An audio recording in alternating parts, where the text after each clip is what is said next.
Chinese civilization, refined over 5,000 years, is one of the world's oldest civilizations and the only one that has survived without extinction. For the majority of its history, China has been at the forefront of the world. Despite experiencing invasions and even periods of foreign rule, its language and culture have never vanished. Instead, they have assimilated foreign cultures, resulting in a more diverse and open cultural heritage.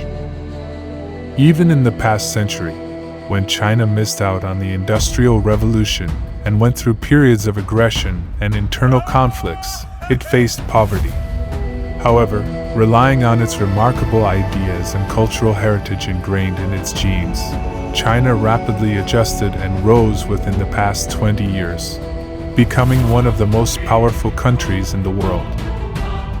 Chinese culture and wisdom undoubtedly embody vastness, grandeur, and a sense of mystery and wonder.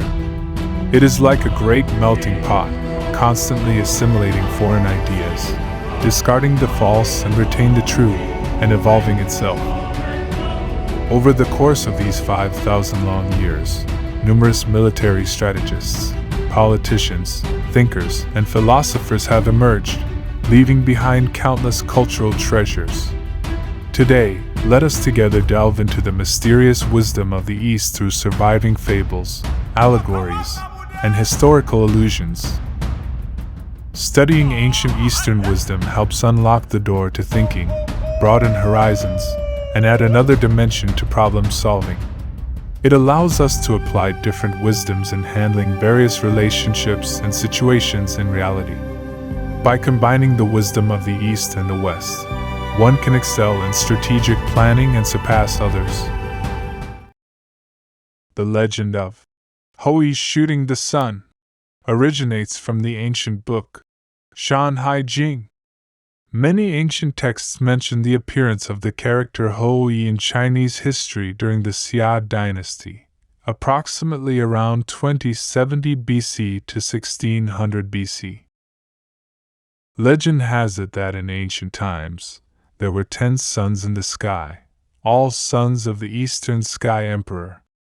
These 10 sons lived with their mother, the wife of the Sky Emperor, by the East Sea. She would often bathe her 10 children in the easternmost sea in the world and let them perch like birds on a big tree after the bath. Each sun had a bird at its core, making the tree their home. 9 suns perched on the lower branches, while 1 sun perched at the top. When dawn arrived and the need for daylight arose, the sun on the top would traverse the sky, illuminating the world with its light and warmth. The 10 suns took turns on duty, maintaining harmony and order in the world. People lived happily and peacefully on the earth. Humans and animals coexisted in harmony, and people were grateful to the sun for providing time, light, and joy.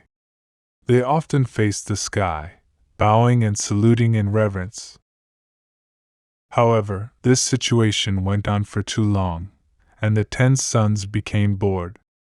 They wanted to travel together across the sky, thinking it would be exciting. So, when dawn approached, the 10 suns climbed onto a chariot with wheels and embarked on a journey through the sky. The people and all living beings on the earth couldn't bear it. The 10 suns were like 10 fiery balls, and their combined heat scorched the land, burning many people and animals to death. Forests caught fire, and all trees, crops, and houses turned into ashes. Those who survived the fire fled in all directions, frantically searching for places to escape the disaster and find water and food to survive. Rivers dried up, and the sea faced desiccation. All fish died, and water monsters crawled ashore to steal food. Crops and orchards withered and burned, cutting off the food supply for humans and livestock. People either died from the scorching heat of the sun or became food for wild beasts. People struggled desperately in the sea of fire and prayed for divine intervention. At this critical moment, a young and handsome hero named Houyi, a master archer, was summoned by the Sky Emperor to take on the mission of driving away the suns. Seeing people suffering in the fire disaster, he couldn't bear it, and secretly made up his mind to shoot down the excess 9 suns to help people escape the ordeal. Houyi climbed over 99 tall mountains and traversed 99 deserts until he reached the edge of the East Sea. He ascended a great mountain, and at its foot lay the vast ocean. Houyi drew a mighty bow, loaded it with heavy arrows, aimed at the scorching suns in the sky, and released an arrow, shooting down the first sun. Houyi then drew the bow again, loaded 2 more arrows, and released again, bringing down 2 more suns simultaneously. 7 suns remained, glaring with their fiery eyes. Houyi realized that these suns were still extremely hot and forcefully shot a 3rd arrow. This shot was powerful enough to bring down 4 suns at once. The other suns trembled with fear, spinning in circles. And so, one after another, Houyi shot arrows at the suns, never missing a single shot, shooting down all 9 of them. The 9 suns hit by the arrows died one by one. Their feathers fell to the ground, and their light and heat gradually disappeared. Only 1 sun remained, and it was terrifying. At this moment, people pleaded with Houyi, "Please spare the last one." So, Houyi put away his bow and arrows, instructing the remaining sun to dutifully provide light and warmth for the earth and all living things. The story ends here. Recent research indicates that the extremely warm climate mentioned in the ancient legend of Houyi shooting the sun may have occurred before China's early Xia and Shang dynasties, before 2070 BC.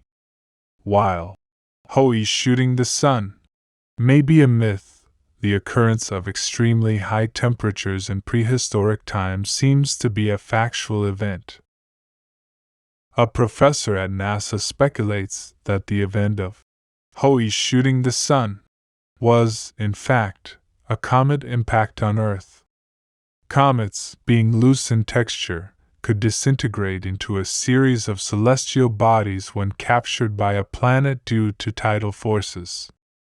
The so-called 9 suns were the 9 fragments resulting from the comet's disintegration.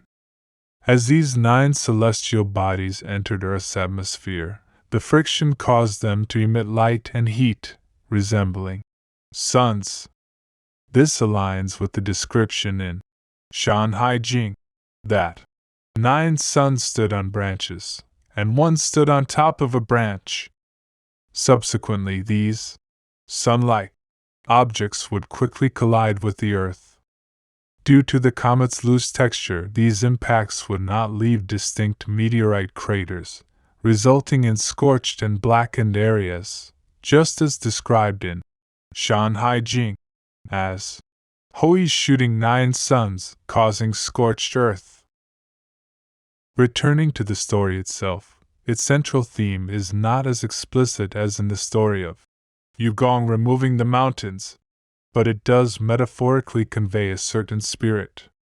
The essence is that as long as actions are taken for the benefit of the vast population, oppressive powers, including those held by rulers and even celestial bodies like the sun, can be overturned. This democratic thought, emerging in ancient China before 2070 BC, is truly remarkable, occurring over 1,000 years before Socrates' birth in 470 BC. In the realm of Chinese mythical stories, there are hundreds of gods, responsible for managing land, wealth, and even kitchens. However, there is no god in a position of supreme authority that people must unconditionally obey. All these gods, created by the Chinese, actually serve the people. In the Chinese belief system, if a god is ineffective, they will eventually be overthrown. Even if human power cannot directly confront a god, Another god will emerge to replace them, or a godlike hero will rise to save or seek retribution on behalf of the people.